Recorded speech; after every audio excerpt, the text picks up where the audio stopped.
mpifily marakariva ry avana malala zontsika miona toy zao indray ian'ny ten'Andriamanitra indrindra anatin'ny fotoana andiniantsika teny ny amin'ny sabotsy ty zomeny tompo atsika ka dia ny tompo amintsika ampahery hatrany ny amofinahy nomenanao amin'ity an'ity ho aminareo ny fahasoavana sy fiadanana ny fan'Andriamanitra ray sy Jesosy tompontsika ary mifampiareza amin'ny fanamasina amen.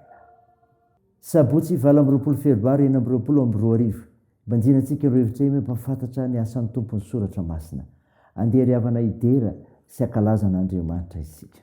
Misaoran'i Jehovah ary fanahiko aza eto tanatiko misaorana ranomasina. Misaoran'i Jehovah ary fanahiko aza misy adinao ny fitahian-drehetra.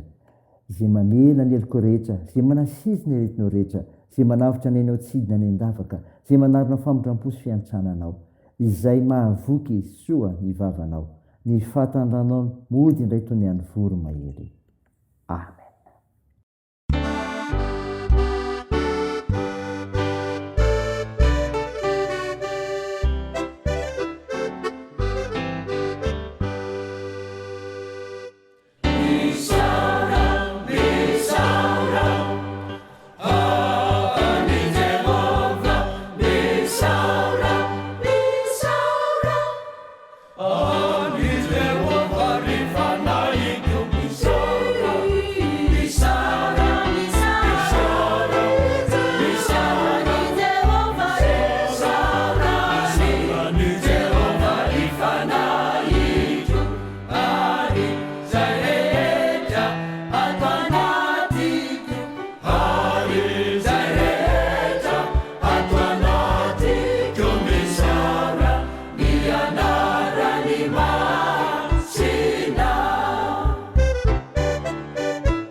andeha vavaka isika ry Jesosy tomponay io misaotra anao zay fa mahatsapany fiahinao ny fiainanay zay ka velona trapamonjena mankalaza sy miterame voninahitra narinao masina zay tompo mahatsiaro teny zay fa mpanota ko mandoariko enatrehanao miaiky mifahatosonay mamindrafo aminay mamelahany elikay fa namaso midira manjakaty anatinay sokafo ny fomam-panahinay aizanay miaina aizanay mandray miafatry ny teninao naran'i Jesosy Kristy tomponay nanaovanay za mivavaka izany amen. Ny ofinainao antsika amin'ity avy malala dia hitanao ao amin'ny Apokalipsy 7:7 ny 1:1 ka hatramin'ny 7:10 mivaky toy izao aminaran'i Jesosy. Ary ny anjely rehetra nitsangana nanodidina seza fiandrianana mba milolona sy ny zava-mananaina efatra dia niankohaka teo alohan'ny seza fiandrianana izy ka nivavaka tamin'Andriamanitra nanao hoe amen. Nisaotra sy ny voninahitra sy ny fahendrena sy ny fisaorana sy ny haja sy ny hery ary ny faherezana ny ho an'Andriamanitsika mandrakizay amen.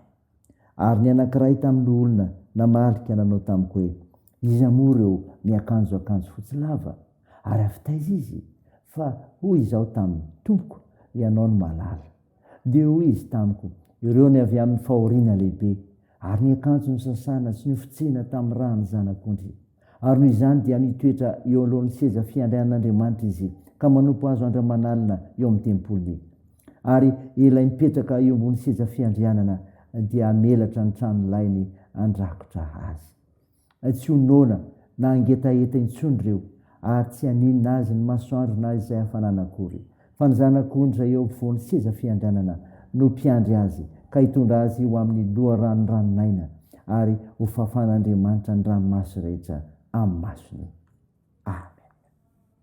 Ray masino manamasinana ny fahamarinana miteninao ny fahamarinana amen.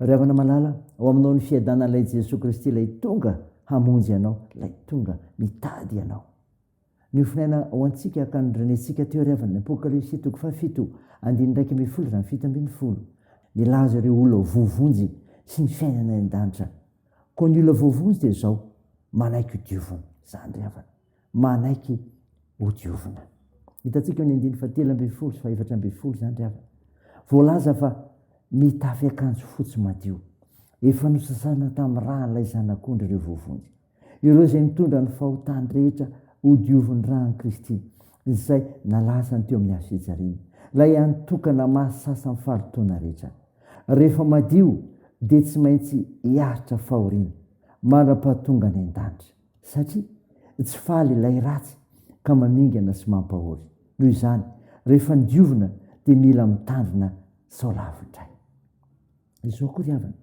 manompo an'Andriamanitra zany koa ireo volom-boavonjy ireo ny 9:12 rehefa afaka tamin'ireo fahatoran'izao tontolo izao ireo nidiovina dia afaka manompo an'Andriamanitra kahalalana tena fiainana ny manomboka eo satria andro aman'alina no anaovana izany ary atao ampitiavana ka tsy hijerena ny hafa tena maneho fiombonam-piainana tanteraka amin'Andriamanitra satria vita fanekena ary efa ao amin'ny tempolo rahateo fiainan'olom-boavonjy ny manompo noho izany izao koa ry havana ny fiainan'ireo voavonjy ny fiainany an-danitra eo manana fiatanana zany raha voalaza ny 9:7 ilay fahoriana lehibe nylazaina teo aloha dia nivadika ao fiadanana tanteraka foana tanteraka ny karazana tsy fisisan-karazana ny anohanana ny etaeta ny tahotra samihafa eny hatramin'ny ranomaso azy ireo izay manahiran-tsaina eto an-tany ilay mpianto tsara ny eo ampovoany.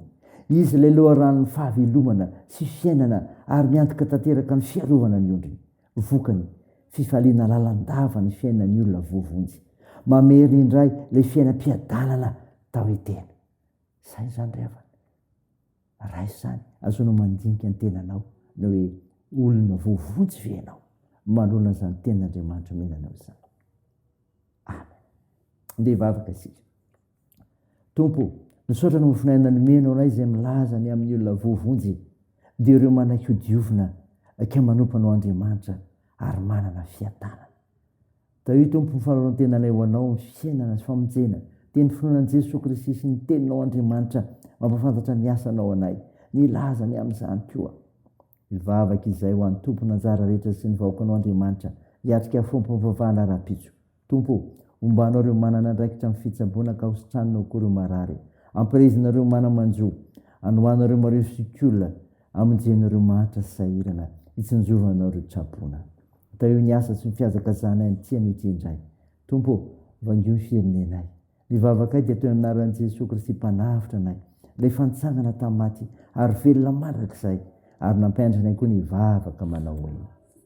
Raha eo izay ny an-danitra, ao masinina anie ny anaranao, ho tonga anie ny fanjakanao, atao anie sitraponao ety an-tany ho tahaka ny an-danitra. Eo ny izy anona sahaza ao anay, ary mamela ny elokay tahaka ny namelana izay meloka taminay, ary aza mitondra anay amin'ny fakapanahy, fa manafana amin'ny ratsy, fanao ny fanjakana sy ny hery, ary ny voninahitra mandrakizay. Amen. Raha isy finoana riavina nizodrana tolotra anao aminaran'i Jesosy Kristy. Aza manana inona, faoka ny fihevana sy ny fona mba fisaorana, nentinareo manambara fangatanao n'Andriamanitra amin'ny zavatra rehetra, ary fiadanan'Andriamanitra sy mihoatra ny fahalana rehetra, hiary ny fonareo sy ny hevitrareo ao amin'ny Kristy Jesosy. Amen. Teo n'Andriamanitra irery ny voninahitra amin'ny anaran'ny Ray sy ny Zanaka ary ny fanahy masina. Amen.